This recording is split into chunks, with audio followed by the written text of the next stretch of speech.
ఇది మన లంచ్ అనమాట. కొంచెం క్లోజ్గా చూపిస్తా ఏమేమి వేసుకున్నాను.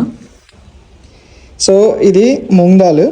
ఇందులో నేను మురింగా పౌడర్ వేసి దాల్ చేసుకున్నాను. పైన కూడా మురింగా పౌడర్ వేసాను. ఇది బ్రౌన్ రైస్. ఇంకా మన 100 grams చికెన్, 2 eggs, తర్వాత మన క్యారెట్ ఫైబర్ కోసం. సో ఇలా నేను రోజు ఎందుకు పెడుతున్నాను అంటే, రోజు పెట్టను అంటే రిపీటెడ్గా అయితే పెట్టను, ఏదన్నా కొత్తగా చేసుకుంటే పెడతాను. ఈరోజు మురింగా పౌడర్ విత్ అదే దాల్ విత్ మురింగా పౌడర్ చేసుకున్నాను, అందుకే రీల్ పెడుతున్నాను అనమాట. పర్లేదు 10 likes వచ్చినా 20 likes వచ్చినా, ఎందుకంటే నేను రోజు చేస్తుందే వీడియో పోస్ట్ చేసి పెడుతున్నాను, అందులో ఏం పర్లేదు. సో నేను ట్రాన్స్ఫార్మ్ అవుతున్నాను కాబట్టి ఈ ఫుడ్ తింటున్నాను. నేను సిట్ రైట్ అయ్యాను ఎందుకంటే నేను చూస్తున్నాను నా బాడీలో చేంజెస్ ఎలా వస్తున్నాయని. అందుకే నేను క్లియర్గా వద్దొద్దు అలాంటి ఫుడ్ ఇంకా వద్దని ఈ ఫుడ్ తీసుకున్నాను.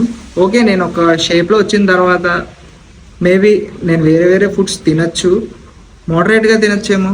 సో నేనేమంటానంటే మీరు కూడా ఒక షేప్లోకి వచ్చిన తర్వాత మోడరేట్గా వేరే వేరే ఫుడ్స్ తీసుకోవచ్చు. సో నేను ఇలాంటి వీడియోలు చేస్తూనే ఉంటాను. సో సపోర్ట్ చేయండి, ఓకేనా? ఫాలో చేసుకోండి, సబ్స్క్రైబ్ చేసుకోండి. ఉంటా మరి, బాయ్.